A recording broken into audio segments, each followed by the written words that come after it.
پاک بھارت کی جو جنگ ہے اس کے بارے میں آپ کے کیا خیالات ہیں؟ میں بہت چھوٹا تھا جب 65 کی جنگ ہوئی، ہمارے گھر کے سامنے خندق تھی تو ہم ہر وقت شوز پہن کے رکھتے تھے کیونکہ لاہور میں ایئر اٹیک بہت ہوتے کہ جنگ کے جوش میں جو نوجوان پیچھے بھاگتے ہیں ڈرونز کے کہ ہم اس کو پکڑ لیں تو ذرا اس کو رکنے دیں، اوائڈ کریں اور یہ دیکھیں کہ وہ ایک دم کوئی دھماکہ تو نہیں بعد میں ہوتا۔ لیکن ہم نے پہلی دفعہ اس جنگ میں بہت ایمانداری کے ساتھ یہ کوشش کی ہے، غصے میں کہیں ایسا نہ ہو جائے کہ ہم مرتے وقت کوئی ایسی حرکت کر جائیں کہ بہت زیادہ انڈیا کا نقصان ہو جائے۔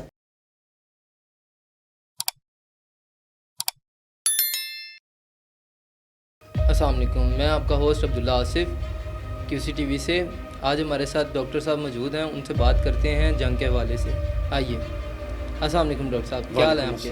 اللہ کا شکر۔ اچھا ڈاکٹر صاحب، یہ جنگ کے بارے میں ہم بات کرنے آئے ہیں آج کہ پاک بھارت کی جو جنگ ہے اس کے بارے میں آپ کے کیا خیالات ہیں؟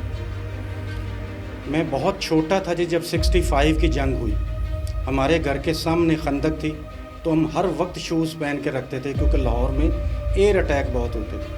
قرآن حفظ کرتا تھا جب 71 کی جنگ ہوئی تو ہم نے اپنے سامنے کئی جنگیں دیکھی، لیکن یہ جنگ ذرا سی مختلف ہے، متنوع ہے، ملٹی ڈائمینشنل ہے۔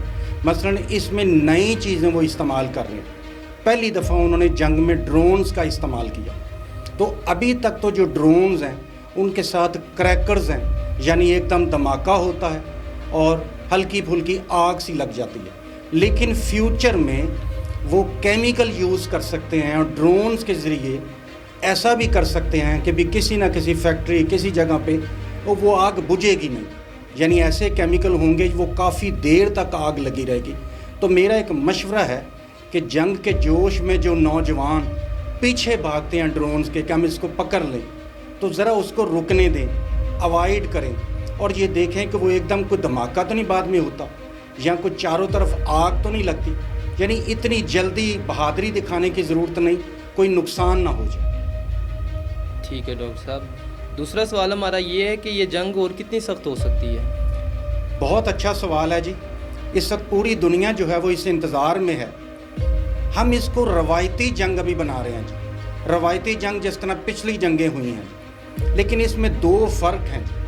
پہلا فرق کہ اب ہم مین پاور کی بجائے زیادہ مشینیں یوز کرتے ہیں۔ مثلا ہم چاہتے ہیں کہ ہمارا ڈیتھ ریٹ نہ ہو تو دونوں ملک کوشش کریں گے، میزائلز کا استعمال کریں گے جی، ڈرونز کا استعمال کریں گے جی۔ یہ ہے روایتی جنگ۔ اس میں شروع میں بہت زیادہ افراتفری اور تیزی آ سکتی ہے۔ مثلا انسانی فطرت میں غصہ ہے جی، فرض کیا ان کا نقصان زیادہ ہوتا ہے اور وہ اچانک دھواں دھار میزائل داغتے ہیں تو پھر ہمارے پاس کوئی راہ نہیں رہ جاتی، ہم بھی اسی مقابلے پہ اتنے ہی میزائل فائر کریں گے جی۔ تو یہ افراتفری ایک دم بہت شدت کی ہو جائے گی، ہسپتال بھر جائیں گے اور اچانک لاکھوں لوگ جو ہیں ان کو سروسز دینی پڑے گی، مختلف جگہوں پہ آگ لگ جائے گی، تو یہ دونوں ملکوں کی تباہی کا باعث ہوگا جی۔ پاکستان میں جتنی قومیں ہیں ان کو مارشل قومیں کہا جاتا ہے جی، یعنی ہماری طبیعت میں نسبتاً لڑائی جھگڑا زیادہ ہے جی، ہم لڑنے کی کوشش کرتے ہیں، لیکن ہم نے پہلی دفعہ اس جنگ میں بہت ایمانداری کے ساتھ یہ کوشش کی ہے کہ ہم پہل نہ کریں، ہم جنگ میں زیادہ آگے نہ بڑھیں۔ تو میں اپیل کرتا ہوں جی، خاص طور پر انڈیا کی اپیل ہے جی، بھارت کو اپیل ہے، ہم نسلاً ایک ہی نسل سے ہیں، ہم سعودی عربیہ یا یمن سے نہیں آئے جی، اور اگر آپ ہمیں مارنا چاہتے ہیں تو آپ اپنی نسل کو ختم کرنا چاہتے ہیں اور نتیجہ اچھا نہیں ہوگا۔ پاکستان نسبتاً ایک چھوٹا ملک ہے، ہمارے مسائل ہماری چیزیں بھی کم ہیں، غصے میں کہیں ایسا نہ ہو جائے کہ ہم مرتے وقت کوئی ایسی حرکت کر جائیں کہ بہت زیادہ انڈیا کا نقصان ہو جائے۔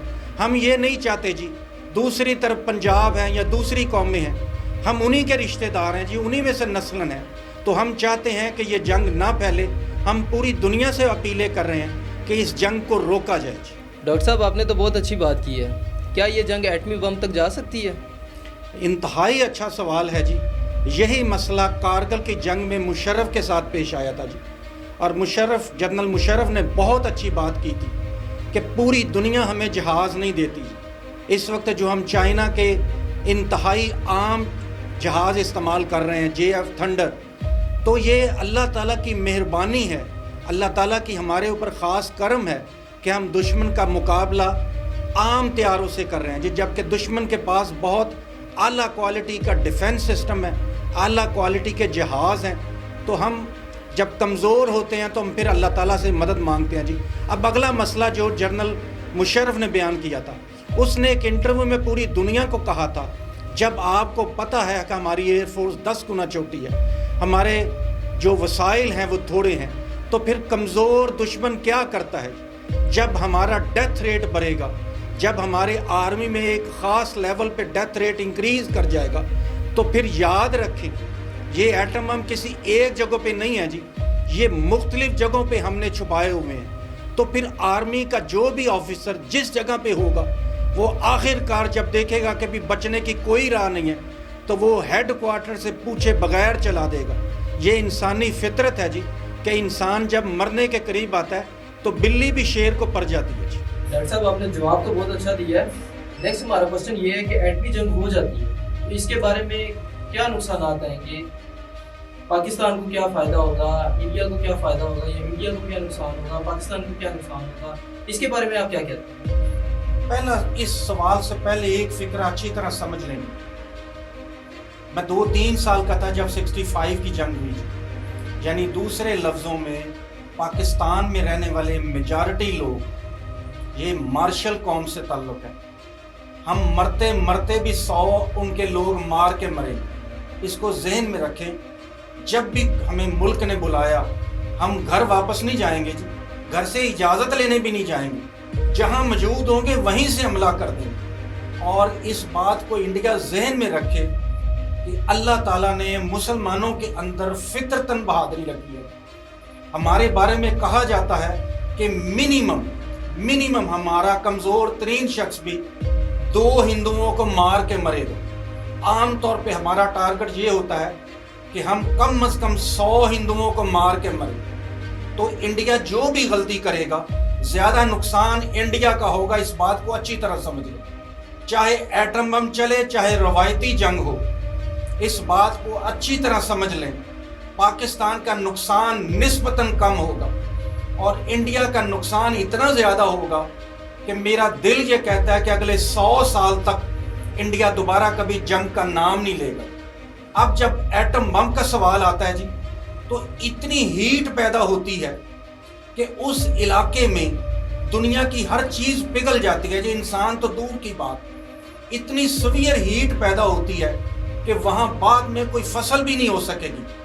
اور جتنی انڈیا کی آبادی ہے انڈیا کو زیادہ نقصان ہوگا. اگر یہ کچھ ایریا میں بھی ہم نے ایٹم بم چلا دیے تو انڈیا کو جو زرعی اجناس ہیں وہ آئندہ باہر کے ملکوں سے منگانی پڑیں گی. نمبر 1. نمبر 2، اگلے 100 سال تک ان کی جو نسل ہے اس کے اندر پیدائشی نقص آئیں گے جی، مختلف بیماریاں آئیں گی اور اتنے زیادہ لوگ اچانک مریں گے یا زخمی ہوں گے کہ دونوں ملک ان کو سنبھال نہیں سکیں گے. لہٰذا ڈیتھ ریٹ نسبتاً پاکستان کی نسبت انڈیا کا زیادہ ہوگا جی. اسی لیے ہم چاہتے ہیں، ہم تو لڑنے کے لیے ہر وقت تیار ہیں جی. پوری دنیا ہمارے بارے میں کہتی ہے کہ ہم مجاہدین ہیں، ہم لڑاکا ہیں، اس میں کوئی شک نہیں ہے جی. ہم اب بھی کہہ رہے ہیں کہ جو بھی ہمیں مجبور کرے گا پھر وہ تنگ ہوگا جی.